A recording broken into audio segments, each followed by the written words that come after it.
Graphically is we provide an immersive social experience and marketplace around digital comics and associated merchandise. In essence, when you look at a comic book, there's sort of two sides to the story, right? There's the art and the storytelling, and then there's the sharing and discussion, and we're trying to provide both of that for the community.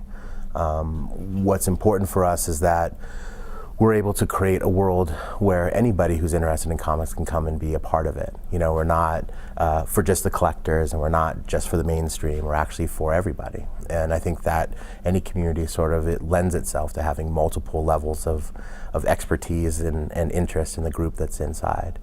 How I got involved was Graphically was a Techstars company here in Boulder, Colorado, and I was a mentor of Techstars over the past 3 years. Take Comics, which is what it was called at the time, was one of the companies that I mentored. And as the summer progressed, it became very clear that Kevin Mann, who was the founder and idea man around it, and I sort of really got along, and it sort of just clicked and made sense for us to work together. And so as the summer sort of progressed, we made the decision to join forces. And so we did, and created Graphically and raised a little money and went from there. I love startups. You know, I've been involved in startups since I was 9 years old, and so pretty much everything I've done has been around startups. I grew up in the San Francisco Bay Area, and it's kind of, you know, if you grew up in Hollywood, you love movies. You know, I grew up in the Bay Area, so you love startups. It's kind of what we do. So I've been involved with startups forever. This one is probably the 7th, maybe, that I've been, you know, directly involved with. Maybe, you know, 5 or 6 others that I do on an advisory basis.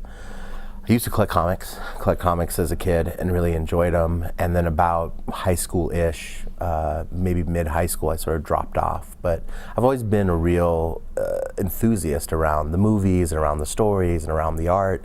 You know, I'm a big fan of art. Obviously, you know, I've got tattoos and I've got, you know, a lot of art up on my walls. And so I've never really lost the love for comics. I just stopped sort of being completely inside of the comic book world. So for us, you know, Kevin is really our comic book genius. You know, he loves everything about comics. He's a huge collector.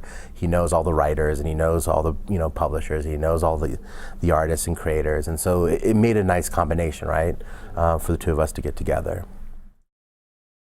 There are 3-ish major communities out there around comics. There's iFanboy, there's Comic Vine, Comic Book Resources has some forums, and some of the creators have created forums as well. So in terms of a pure community, it didn't seem that anything really existed that went from both the ability to share and discuss the story, and then buy and, you know, and interact and engage with the stories. So everything was very disparate. Everything's been very focused on print. So the print comic book world still exists, and it's very solid, and there's comic book stores all over. But there wasn't a really strong digital offering. There are some iPhone apps out there. There are some websites out there, but there was nothing that seemed to capture the marketplace.